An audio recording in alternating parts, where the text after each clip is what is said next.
The woman 3 rows down from me at my daughter's soccer game went white the moment she saw my husband. I want you to understand that I noticed it before I understood it. You know that feeling when your body reacts to something a half second before your mind catches up. She was maybe 35, ordinary, a travel mug in one hand, and she had been laughing at something on the field, and then Daniel stood up to cheer for Sadie, and the woman's face just emptied. The mug slipped in her hand. She caught it, and she said a name very quietly, not to me, not really to anyone. She said, Elliot. My husband's name is Daniel. It has been Daniel for the 9 years I have known him, and I would have forgotten the whole thing by the car ride home. I really would have if Daniel had not gone just as pale as she did and then pretended so smoothly and so completely that he had not heard a single thing. Let me tell you about my husband, because you need to love him a little before this breaks, the way I did. Daniel remembers things. Not the way people say they remember things, but truly, frighteningly well. He knows my coffee order and my sister's coffee order and the name of the barista who moved to Denver 2 years ago. He remembers the exact way I like to be held when I cry, arms crossed over my chest from behind, his chin on the top of my head, because I told him once, early, half asleep, and he simply never forgot. For 9 years, I thought that was the greatest love story I would ever get to live inside. A man who paid attention. A man who stayed. After the childhood I had, a man who stayed felt like winning a lottery I hadn't known I'd entered. I built my whole adult life on the solid, unshakable fact of Daniel. That is the thing about foundations. You never test them. You only find out they were hollow the day the whole house comes down. In the car afterward, Sadie was buckled in the back seat narrating her own goal for the 4th time, and I watched Daniel's hands on the steering wheel. They were too careful. 10 and 2, perfectly even, the way you drive when you're aware of being watched. I said, that woman at the game seemed to think she knew you. I said it lightly. I said it like nothing. And Daniel laughed, an easy laugh, and said, what woman? And kept his eyes on the road. Now, my husband is not a liar. That was the whole problem. In 9 years, I had never once caught Daniel in a lie, which meant I had no calibration for it, no baseline, no idea what his face did when it wasn't telling the truth. So when he said what woman, and I felt the small wrong note of it land in my stomach like a swallowed stone, I told myself I was imagining things. I am very good at telling myself things. I learned it young. It is a survival skill, and it is also, it turns out, a way to stay asleep for 9 years. She was waiting by my car in the grocery store parking lot 2 days later. I want to be clear that this frightened me, not because she looked dangerous, but because she looked like she had been crying in a parked car for a while, working up to something, and there is nothing more unpredictable than a person who has finally decided to speak. She said my name. Not Daniel's, mine. Marin. She knew my name. She said, I'm sorry, I know how this is going to sound. And then she reached into her bag with a hand that was shaking and pulled out a piece of paper, folded into 8s, soft at the creases like it had been folded and unfolded 1,000 times. She held it out, and she said the sentence that split my life into a before and an after.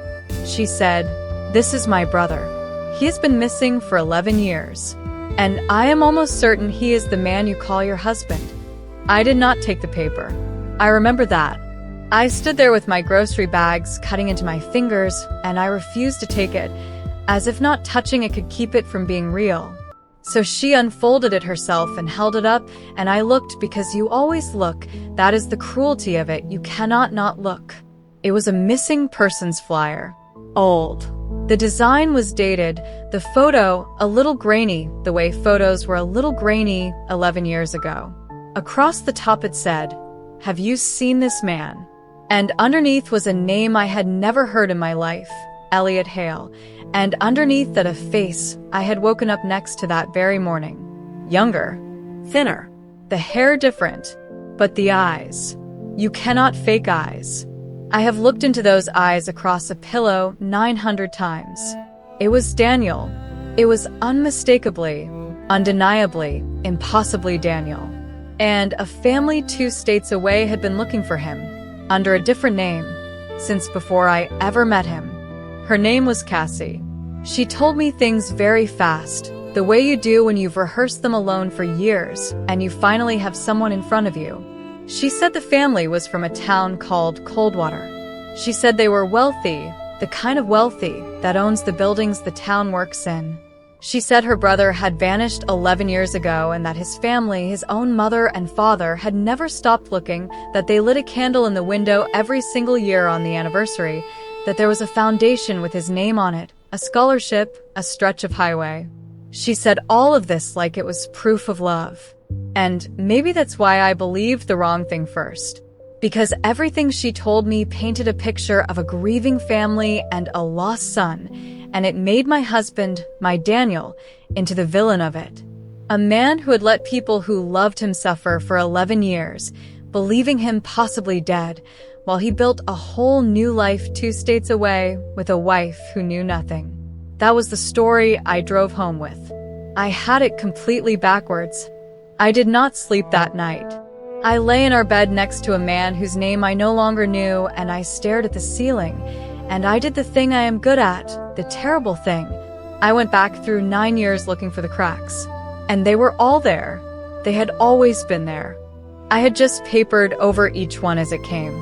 No childhood photos, not one. He said they were lost in a flood. No family at our wedding. He said he was an only child and his parents had passed, and I had held him while he said it, and I had never once thought to doubt a grief that specific. The way he never wanted to be in the background of other people's photographs. The way he'd chosen a job that paid in cash and kept no profile. The way, when my sister once idly ran one of those ancestry kits as a gift, he'd smiled and thanked her, and quietly, I realized now, never mailed his in. 9 years of tiny, careful, invisible decisions. My husband had not been keeping a secret. My husband had been performing an entire life. I want to tell you what that does to a person, the not knowing, because it is worse than the betrayal itself. A betrayal you can name. This was something else. This was the ground turning to water. Every good memory I had was suddenly suspect. When he cried at Sadie's birth, was that real? Or was that a man who had gotten very, very good at performing feelings he might not have? When he told me he loved me, was he saying it to Marin, or reciting it as Daniel, a line in a role he'd been playing so long even he might not know where the mask ended? I looked at my own daughter over breakfast and thought, I do not know your father's real name. I do not know your grandparents' names. I do not know what runs in your blood, what your history is, what your father is running from or toward. I felt, sitting in my own kitchen in the house I had painted myself, more alone than I have ever felt in my life. And I had chosen it. I had built this whole life on a man I had never asked a single hard question because I was so grateful he had stayed. I waited until Sadie was at a sleepover. I need you to know I planned it the way you plan to defuse something. I made his favorite dinner, which in hindsight is almost funny, as if pot roast could soften what I was about to do. And when he sat down, easy and warm, telling me about his day and that voice I had trusted with my entire life, I put the flyer on the table between the plates. Folded, then unfolded, the way Cassie had. I did not say anything. I just watched his face. And here is what I will never forget for as long as I live. He did not look surprised. He did not look caught. He looked, for one endless second, relieved. Like a man who has been holding his breath underwater for 11 years and has finally been allowed to come up. His eyes filled, and he said in a voice I had never heard him use, a voice with a whole other person underneath it, he said, Okay. I always knew this day would find me. Sit down, Marin. Please. There are things I have to tell you, and every one of them is going to hurt, and I am so sorry, but not for the reason you think. His name was Sam. Not Elliot, that was the name on the flyer. The name the family used, his given name, but he had always been Sam to himself, his middle name, the name his brother called him. He said it, and something in his shoulders came down an inch. 11 years of weight shifting. And then he said the thing that turned my whole understanding of that grieving family inside out. He said, "Marin, they're not looking for me because they lost me." He said, "They're looking for me because I am the only person alive who knows what my father did. And they have spent 11 years and a great deal of money making sure that if I am ever found, no one will believe a word I say. The candle in the window, the foundation, the scholarship." He said, "That is not grief. That is not a family that lost a son. That is the most expensive alibi ever built, and I am the one loose thread that can pull the whole thing apart." And then he told me about Theo. Theo was his little brother, younger by 4 years, and Sam said his name like it still cost him something to spend it. He said, Theo was the good one. The one everybody actually liked, not the one they were supposed to like. Funny, useless at anything practical, kind to a degree that made no sense in our family. He said, "Our father, Warren Hale, is a man who has never in his life faced a consequence he could not buy, sue, or frighten his way out of. He was building something back then," Sam said. "A run for a judgeship. The kind of thing where a man's public face has to be spotless, has to gleam. And Theo," Sam said, and here his voice began to come apart. Theo was 20. And 11 years ago, on a wet night in October, on a stretch of road outside Coldwater, our father did something and Theo died, and by the time the sun came up, my father had decided that the version of that night that survived would be the one that cost him nothing. And it did cost him nothing. It cost me everything instead. I'm going to tell you what he told me as plainly as he told me, because he had clearly rehearsed keeping it simple, the way you do with a thing too big to feel all at once. His father had been driving, drunk, badly, on a road he knew. Theo was in the passenger seat. There was a curve, and there was rain, and there was a tree, and only 2 people in the car, and when it was over, only one of them was ever going to be able to speak again. Sam got the call at 2 in the morning and drove to that road because his father called him, not an ambulance burst him. And when Sam got there, his father was standing in the rain very calmly explaining what had happened. And the story his father was calmly explaining had Sam's brother driving, and Sam's brother drunk, and Sam's father as the grieving passenger who tried so hard to save his boy. Theo, who could not contradict a single word of it because Theo was gone. That was the moment, Sam said. Standing in that rain, I understood that my father had already chosen, and that I was standing in the exact spot where he was going to need someone else to stand. Because there was a problem with his father's tidy story, and the problem was Sam. Sam had been on the phone with Theo minutes before the crash.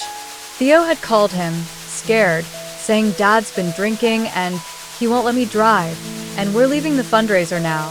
And Sam had said, "Put him on." And Sam had argued with his father through the speaker, while his brother's voice got smaller in the background. And then the call had ended in a sound Sam would not describe to me.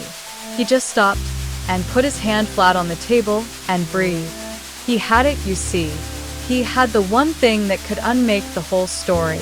The call log, the timestamps, his own memory of his father's slurred voice refusing to hand over the keys. Sam was not a loose end because he was missing. Sam was a loose end because he was a witness. And a witness who is inconveniently alive in a family like that is a problem with only a few solutions. And Sam realized standing in that rain that his father was already, calmly, quietly, working out which one to use. So he ran. That is the unglamorous truth of it. And he said it without any pride.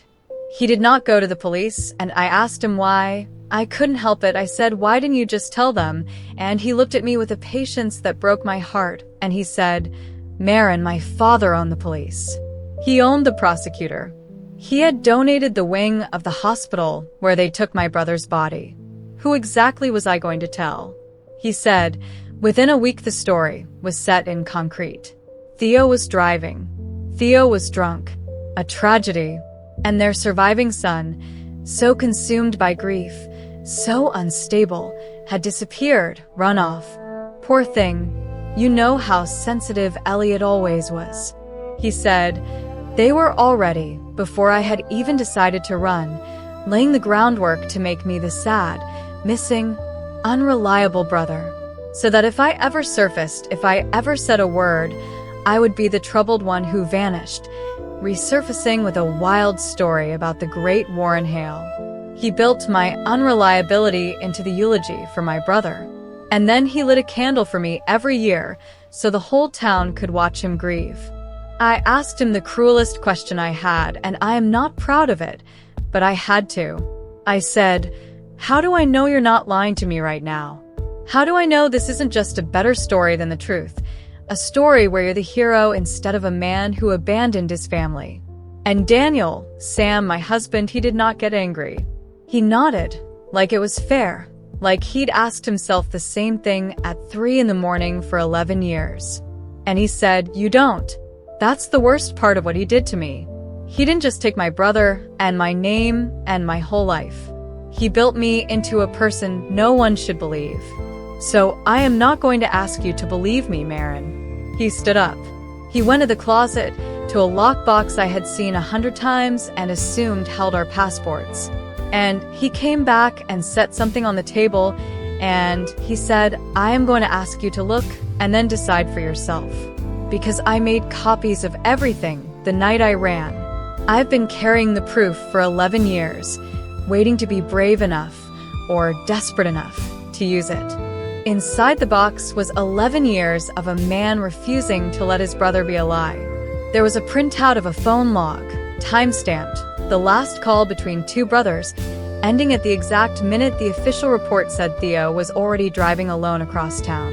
There was a voicemail, saved and copied again onto a small recorder, and when he pressed play I heard a slurred voice, older, commanding, cruel, saying, I am your father, and you will not tell me how to drive, and a younger voice in the background, Theo's voice, a dead boy's voice, saying, please, Dad, and then nothing.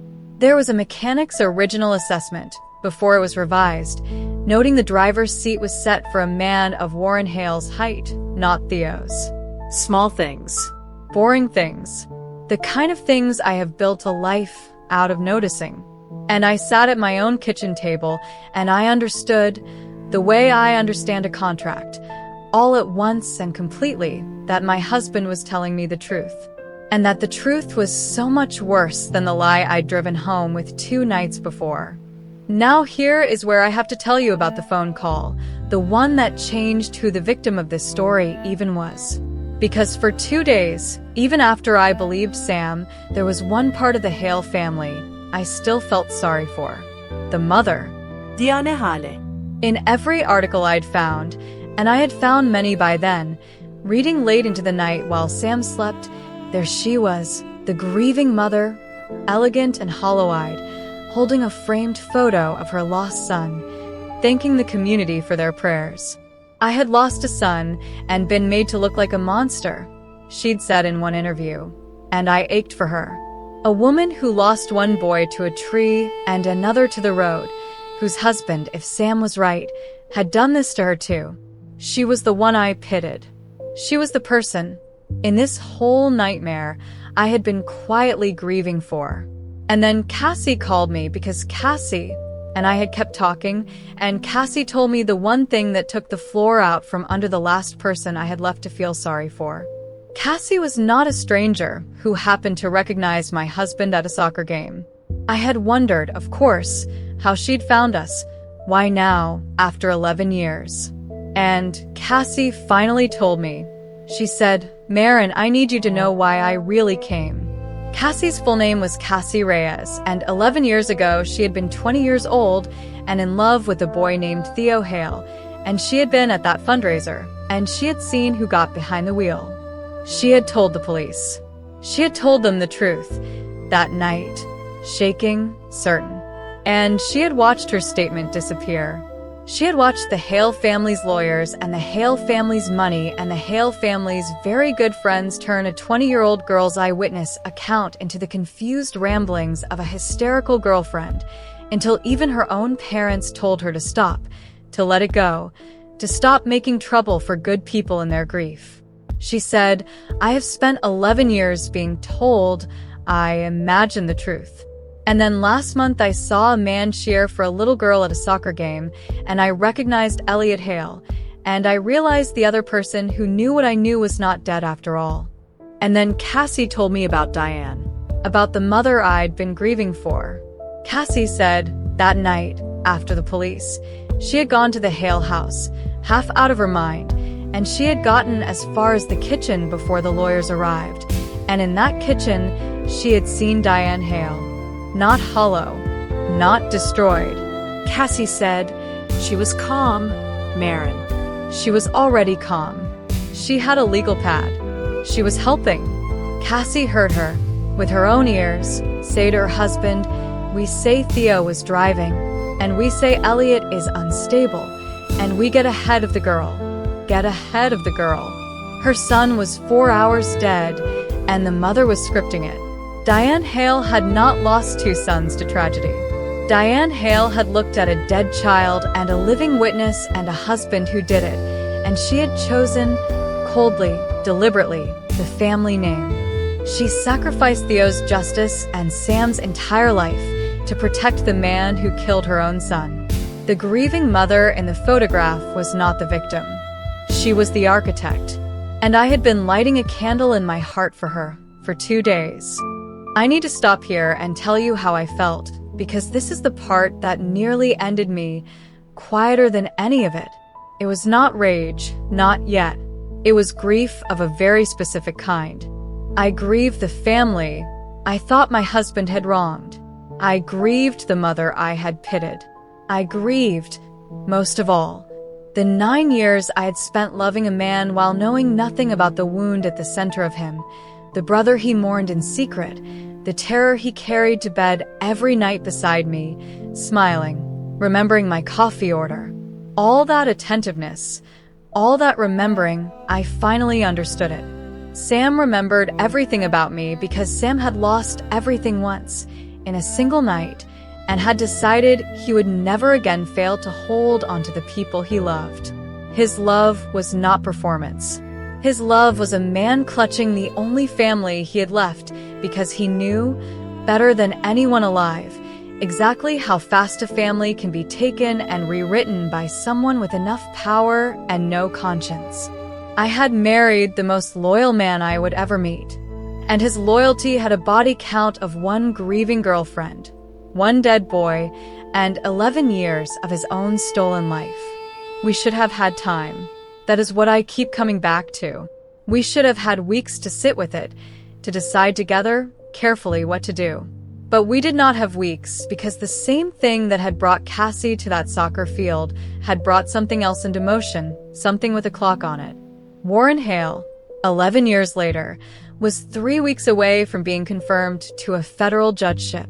The judgeship, the one Theo had died to keep clean. It had come around again, bigger this time, permanent, a lifetime appointment, and with it the kind of background check and press attention that turns over old stones. Someone had started a podcast about cold cases in small, rich towns. A reporter had filed a records request. The Coldwater tragedy, dormant for a decade, had begun, very faintly, to stir. And a man like Warren Hale does not wait to see whether a loose thread will pull. He finds the thread and he cuts it before anyone thinks to tug. Sam had spent 11 years being invisible, and in the worst possible month, at a child soccer game, he had been seen. He came to our house on a Sunday. I will never hear a doorbell the same way again. Sam was in the backyard with Sadie. I could hear her laughing, and I opened my own front door, and there, on my porch, in a coat that cost more than our car, was a silver-haired man I had only ever seen in photographs, smiling at me with Sam's exact jawline and none of Sam's soul. He said, "You must be Marin." He said it warmly. He said, "I'm Sadie's grandfather. May I come in?" And every hair on my body stood up, because he had said my daughter's name. He knew my daughter's name. This man who killed his own son knew my little girl's name and had set it on my doorstep like a threat wrapped in a gift. I did not let him in. I stood in my own doorway, this small woman who reads contracts, and I blocked it with my body, and I said no. And Warren Hale tilted his head and looked at me with real curiosity, the way a man looks at a lock he expected to be open, and I understood that no one had told this man no in a very, very long time. He did not raise his voice. Men like Warren Hale never have to. He stood on my porch and he told me, pleasantly, exactly how it was going to go, as if he were describing the weather. He said, "My son has told you a story, a sad, dramatic story." He said, "Elliot was always troubled, even as a boy, prone to these fictions." He said, "I have lost so much and I would hate, truly hate, for this family's grief to become a spectacle now of all times when I am so close to being able to do real good on the bench."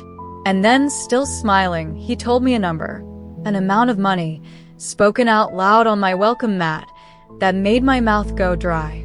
"For your trouble," he said, "for a fresh start, somewhere far, where a little girl can grow up without all this ugliness following her." He said, "Think of Sadie." And there it was again, my daughter's name in his mouth, and I finally understood that this was not a negotiation. This was a man showing me the two shapes of his offer, the soft one and the hard one, and letting me choose which one I wanted to find out was real. Here is the moment the whole thing turned, and it did not turn the way you might expect. That night, after Warren left, Sam was ready to run again. I watched him move through our house like the man on the flyer, hunted, already gone in his eyes, pulling the lockbox down, talking fast about a town in another state, a new name, keeping Sadie safe, keeping me safe. And I realized that Warren Hale had beaten this man once, 11 years ago, using exactly this, using his goodness, his fear for the people he loved, his willingness to disappear rather than risk them. Sam's love was the very lever his father had always pulled. And I am not the one with the trauma. I am not the 22-year-old who stood in the rain. I am the woman who reads the whole contract, and I had just been handed, by a smug man on my own porch, the two things Sam's evidence had always been missing. A witness who was ready, finally, to be believed in Cassie. And a motive, spoken aloud, fresh, with a date on it, in that judgeship. Warren had spent 11 years thinking the danger was a frightened boy. He never once considered the danger might be the boy's wife. I did not scream at Sam or forbid him from running. I have learned that you do not win by revealing what you know. I sat him down the way I once sat down at a kitchen table to write a timeline, and I said, "We are not running. And we are not going to the police in cold water, or the reporters, or the podcast, not yet, not first. Because the moment we make noise, your father hears it, and a man with that much money and 3 weeks of runway can bury noise. He has done it before. What he cannot bury," I said, "is a thing that is already everywhere before he knows it exists."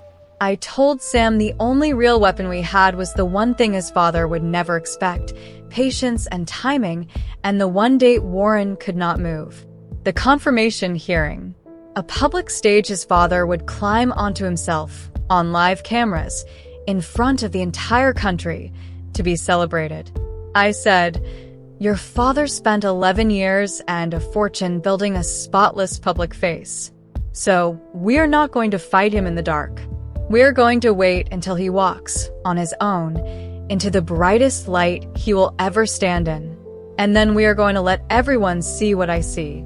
We spent 2 weeks being invisible, which was the hardest acting either of us had ever done. I let Warren's people believe I was considering the money. I even let a message reach him. Through a lawyer of our own we paid in cash and swore to silence, that we wanted a little more, that we were negotiating. Because a man who thinks he is buying your silence keeps talking, keeps offering, keeps putting his intentions into the record. And Warren, arrogant, certain, a man who had never once been told no until my porch, did exactly that. He sent a second, larger offer in writing this time, on paper with his own foundation's letterhead, A document that on its face was compassion and underneath was a bribe to bury the death of his own son. We had the phone log. We had the voicemail with a dead boy's last word on it. We had the mechanic's original report. We had Cassie Reyes, who had waited 11 years for someone to believe her and would now say every word of it on camera. And now we had Warren's own hand, in writing, paying to keep it all quiet, 3 weeks before he swore an oath to uphold the law. I did not send it to the police. I want to be honest about the cold of what I did because it was cold, and I have made my peace with that. I took everything, the log, the voicemail, the report, Cassie's film statement, Warren's own written bribe, and I gave it all at once in a single organized package to the 3 people in the country who had the most to gain from it being true and the most to lose from getting it wrong. The reporter who had filed the records request, the producer of that cold case podcast, and the ranking member of the committee that was about to vote on Warren Hale's lifetime appointment, a woman from the other party who had been looking publicly and hungrily for exactly one reason to make an example of a nominee. I sent it so that it landed with all 3 within the same hour on the morning of the confirmation hearing, so that there was no single door Warren could put his shoulder against. No one story to kill. By the time Warren Hale sat down at that witness table under the lights and smiled his spotless smile and raised his right hand, the thread he had spent 11 years hunting was already inside every room that mattered. He just didn't know it yet. I watched it happen on a television, holding my husband's hand so tightly my fingers ached. It did not look like an explosion.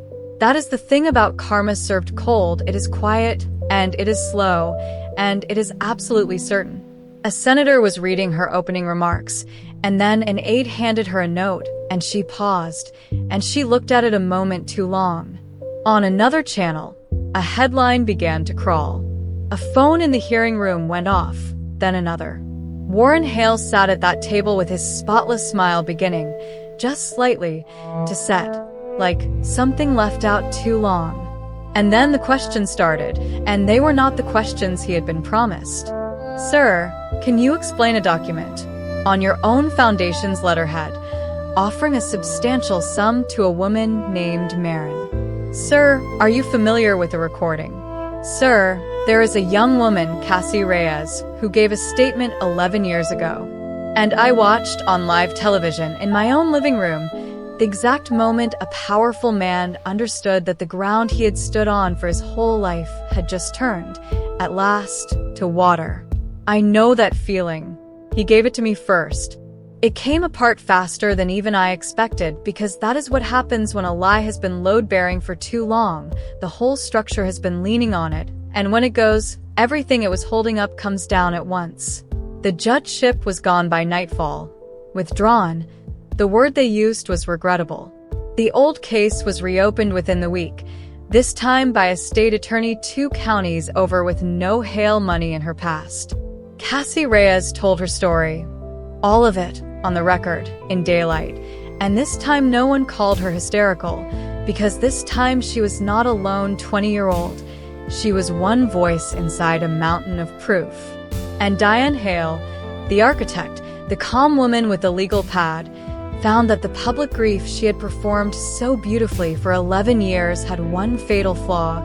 It had all been recorded, every candle, every interview, every tearful thank you, and it now played back not as sorrow, but as the most damning thing of all, a mother's cold and flawless performance over the body of the son she chose not to avenge. There is no prison for what Diane did. But there is a town called Coldwater that will never again let her light a candle in a window. Some sentences are not handed down. They are simply finally seen. My husband got to say his brother's name out loud, in public, as the truth.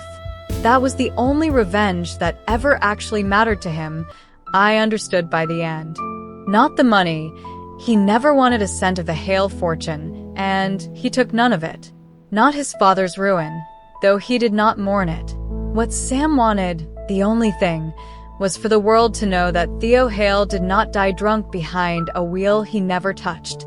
That Theo was a kind and useless and funny boy who called his big brother scared in the rain, and who deserved, 11 years late, to have someone refuse to let his name stay a lie. Sam gave a statement too. In the end, he used his real name, Elliot, and his true name, Sam, and he said, "My brother was in the passenger seat, and I have the proof, and I am sorry it took me 11 years to be brave, and I am done being missing." I stood just off camera, and I watched a dead boy get his truth back, and I watched my husband set down a weight he had been carrying since before I knew him, and I understood that I had not married a stranger after all. I had married the most honest man in that entire family. He had just had to lie to everyone, including me, to stay alive long enough to prove it. People ask me now, the few who know the whole story, whether I ever think about leaving him. A man who lied to me for 9 years, who married me under a name that wasn't his, who let me build a life on a history that never existed. And I understand the question. But here's what I know, standing in my kitchen, watching that same man teach our daughter how to flip a pancake and get it wrong and laugh. Every real thing about Daniel was true. The name was borrowed. The love was not. He remembered my coffee order because he had learned, in the worst way a person can learn it, that the people you love can be taken and rewritten overnight, and he was never, ever going to fail to hold on again. That woman at the soccer game did not blow up my marriage. She finished it, the real one, the one that could finally be built on the whole truth instead of a careful, loving, terrified half of it. The flyer said, "Have you seen this man?" And it turned out I hadn't. Not all of him. Not until a stranger in a parking lot handed me the last, worst, bravest piece. If you are out there loving someone with a locked room in them, I hope your door opens gentler than mine did. But I hope, more than that when it opens, you are brave enough to look. Because the man I married was someone else's missing person. And I am the one who finally, completely found him.